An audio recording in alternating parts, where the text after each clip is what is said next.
All right, what is up? What's up? What's up? So last time we talked, it was all about FloodGuard and loop protection. It's a pretty awesome video. If you haven't seen that one, make sure you check it out. That's the last one we talked about.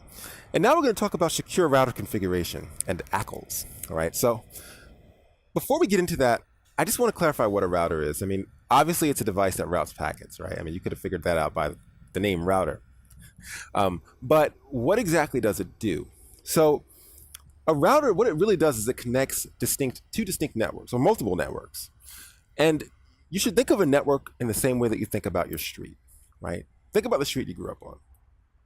And, you know, the street you grew up on in your childhood. Think about all the houses that were on that street.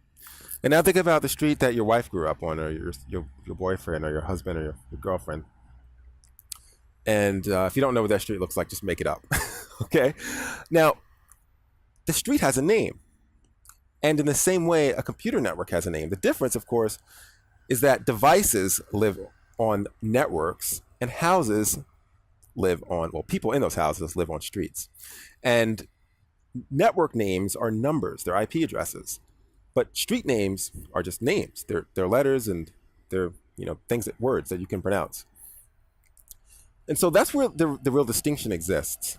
So for example, let's say I am, I fire up my computer, my IP address is 192.168.2.2. And I try to get to learnedhacker.com. My machine is going to look in the host file to see if I already have an IP to DNS map, IP to name mapping. In other words, it's going to look to see if there's an IP address for learnedhacker.com in its host file.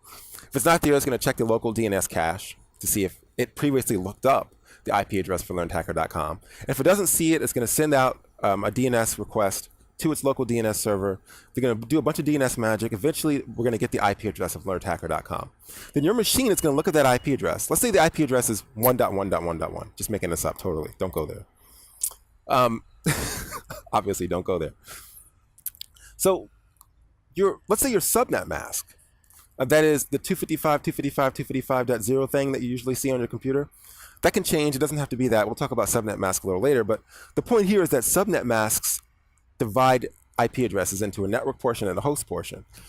And so your computer is going to look at the subnet mask and it's going to see, okay, let's say that your subnet mask is 255.255.255.0. It's going to look at the first three octets, 192.168.2. Then it's going to look at the destination it's trying to get to, 1.1.1. And it's going to say, wait, these numbers are different. So now it knows that learnedhacker.com, in order to get there, you can't send a frame directly to another computer on the LAN. It has to get off the LAN. And in order to get off the LAN, it has to send that packet to its gateway, which is also known as a router. So it forwards that packet to the default gateway. The default gateway de-encapsulates it, and it looks at the destination address, and then it tries to see which network this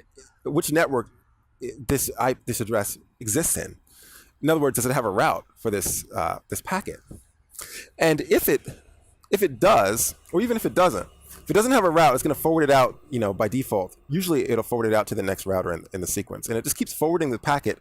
And each packet they inspect the packet. Each router inspects it, and it tries to determine if it has, if it has a network that contains that IP address off one of its interfaces. Sorry, it's kind of early in the morning, so I'm not really all there to this morning. All right, you know how it is. Come on, you guys. You know what it's like in the morning. It's kind of hard to wake up. So that's how that works. Now, one of the problems that you need to know for the Security Plus exam is that many enterprises and customers, they're using default passwords. They're using default credentials. They're using a default username and password pair, maybe username admin, password admin. It's very easy to crack. In addition, a lot of times the physical security is at risk, right? So your router is maybe in a wiring closet, but it's not locked, or it's easy to access. There's no badge control, access control. That's also another issue. Also, you can think about, people that are when you're trying to communicate with your router, maybe the communication medium isn't secure. And so instead of using HTTPS, which encrypts communication, you're using HTTP. Instead of using SCP, the secure copy protocol to transfer data, you're using FTP or TFTP, which is the trivial file transfer protocol, which sends all data in clear text. Instead of using SSH, which encrypts the communication to your router, you're using Telnet. So these are things you want to keep in mind. You want to make sure you're using secure communication. You want to make sure the physical security of your router is is guaranteed and you're not using default passwords. You also want to make sure that that your device is, man, like I said, it is, like I said, it is a early morning. But there was one other thing I wanted to share with you, and I don't know if I can remember it right now. Yeah, it might not. It might come to me at the end of this talk. But we're going to talk about ACLs a little bit. So the access control list is basically the same way it functions on a firewall, right? You've got a set of rules, and there's an implicit deny all at the bottom. And so if you just create a rule, for example, to allow DNS traffic outbound on your network, it's going to, by default, deny everything else, right? So you're poking holes in the router just like you would poke holes in a firewall. The difference, of course, is that the router has limited functionality. It's not as robust as a firewall. And therefore, it's not an adequate replacement for it because its sole purpose is to route packets, not really nothing else. And now I remember what I was going to share with you.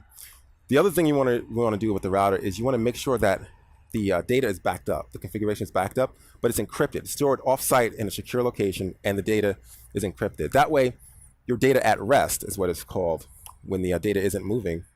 That data is protected, and your data in motion, that is when you're connecting through SSH or you're transferring files through SCP, is also protected. So all those things should help you. Default passwords. Make sure that its physical security is good. The configuration. You're not using default passwords. You're using your data at rest and data in motion is protected. And now you should be good. And make sure you know that ACLs have that implicit deny all at the bottom. That's all we're going to talk about today. I'm struggling this morning. Tomorrow morning at 8 a.m. Eastern, 7 a.m. Central, we're going to talk about NAT and DMZ. Make sure you thumb this video up, click that subscribe button because I love those. And I will see you bright and early tomorrow morning, all right? And hopefully I'll be a little more competent and coherent tomorrow morning, all right? I'll see you later. Peace.